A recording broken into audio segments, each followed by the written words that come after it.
I'm 72 years old and I need to confess something I've never said out loud before. I wasted 41 years with the woman I loved while she was still alive. Not on affairs, not on addiction, but on something far more common and far more dangerous. The last words my wife ever said to me weren't dramatic. They weren't poetic. They were quiet, almost ordinary. And that's what haunts me. Because when she said them, I smiled, nodded, and thought, I'll do better tomorrow. Tomorrow never came. I believed I had time. I believed love was automatic. I believed showing up physically was enough. I was wrong. What she said in those final moments unraveled everything I thought I knew about marriage, time, and the lies we tell ourselves to feel safe. And I need to tell you this before it's too late for you too. Before I tell you what she said, you need to understand who I was and who we were. I met my wife Eleanor in 1979. I was 31. She was 29, and we both worked at the same regional bank in Ohio. I wore cheap suits and big ambitions. She wore cardigans and a smile that made strangers tell her their life stories in grocery store lines. We married 14 months later. Small church, 83 guests. My father cried. I pretended not to notice. Back then, I thought love was something you secured, like a mortgage or a promotion. Once you had it, you just maintained it, paid the bills, stayed loyal, came home every night, and by those standards. I was a good husband. I worked 50 to 60 hours a week, never missed a mortgage payment in 32 years, coached my son's Little League for 4 seasons, put 2 kids through college, 118,000 total. I fixed the sink, took out the trash, mowed the lawn every Saturday at 9 a.m. sharp. From the outside, we looked solid, dependable, unbreakable. But there were small moments, quiet ones, that I didn't recognize as warnings at the time. Like how Eleanor would pause before answering when I asked, "How was your day?" Or how she stopped arguing with me around year 17 of our marriage. I thought that meant we were stable. At night, she'd sit on the edge of the bed reading while I watched television. I'd reach for her hand without looking. She'd hold it always, but her thumb stopped tracing circles in my palm sometime in our 40s. I didn't notice when our conversations turned into logistics. Did you pay the electric? Jake needs new tires. Don't forget your mother's appointment. Real life stuff. Responsible stuff. I told myself this was what long marriages looked like.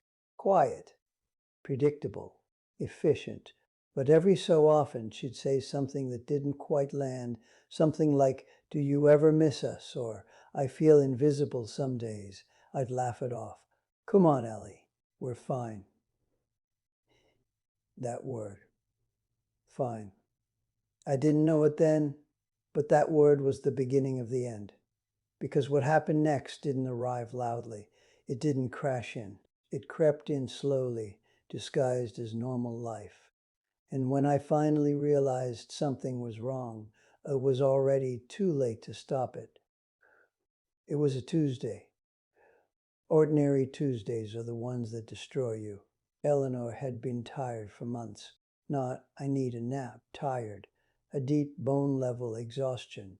She moved slower, forgot little things. Once she stood in the kitchen holding the car keys, staring at them like they belonged to someone else. I told her it was stress. I told her we were getting older. I told her everything would be fine. The diagnosis came after 6 appointments, 3 blood tests, and a scan the doctor wouldn't meet my eyes to discuss. Stage IV ovarian cancer. I remember Eleanor squeezing my hand and saying, "Well, that's inconvenient." She always did have that way of softening bad news for other people. The next 14 months passed in a blur of chemo chairs, hospital parking garages, and waiting rooms that smelled like antiseptic and fear. I became efficient, organized, a caretaker with a clipboard. I tracked medications, set alarms, argued with insurance companies for 47 minutes at a time. And I thought I was finally doing everything right. But there was one night, one moment, that cracked the foundation of my life. It was late, past midnight. The house was quiet except for the oxygen machine humming beside the bed. Eleanor couldn't sleep. Neither could I. She turned her head toward me and said, "Can I tell you something without you fixing it?" I said yes. Of course I said yes. She swallowed hard. "I know you love me. I've never doubted that. But I spent most of my life feeling alone next to you." I opened my mouth to defend myself, to explain, to list everything I'd done. She raised her hand, weak, trembling. "Please," she said, "just listen." And then she said the words that changed everything. "I didn't need more help," she whispered. "I needed more you." I felt something collapse inside my chest. Not break collapse, like a building that looked strong until the moment it wasn't. She continued, her voice barely there. "I waited for you, for years, for you to look at me, really look at me, and stay." I stopped asking because it hurt less. I realized then, with a clarity that made me nauseous, that the worst damage I'd done wasn't neglect. It was absence while standing right beside her. She died 9 days later. Her last words weren't, "I love you." They weren't goodbye. She looked at me and said, "Don't waste what you have left." But what I didn't understand then, what took me years to face, was that her warning wasn't just for me. It was for you. After Eleanor died, the house became a museum of my mistakes. Every room held evidence of conversations I never finished, questions I never asked, moments I assumed would always be there.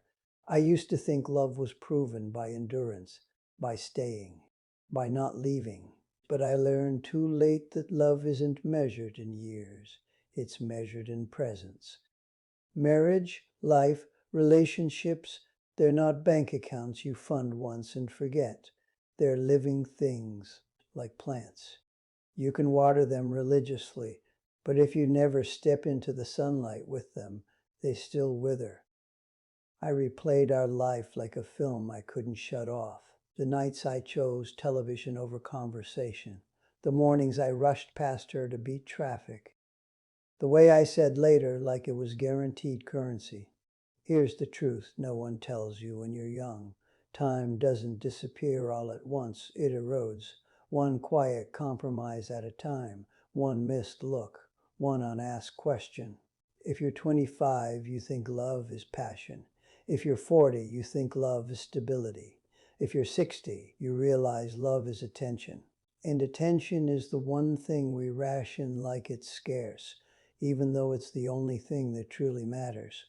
Eleanor didn't want grand gestures. She wanted me to sit on the bed and ask, "What are you thinking?" and then stay long enough to hear the answer. I learned that being needed is not the same as being known, that fixing problems is not the same as witnessing pain, that providing is not the same as connecting. We confuse motion with meaning. We confuse effort with intimacy. And the cruelest part, you don't feel the loss while it's happening. You feel it when it's finished, when there's no one left to disappoint, no one left to notice, no one left to forgive you for being late again. If you take nothing else from my story, take this. Love dies quietly. And it dies first in the moments you assume don't matter. But what you do with this truth, what you choose to change today, that part is still in your hands, for now. If you're listening to me right now, please don't tell yourself this doesn't apply to you. I don't care if you're 22 or 62. If there's someone in your life who feels safe, secure, or always there, that's the danger zone.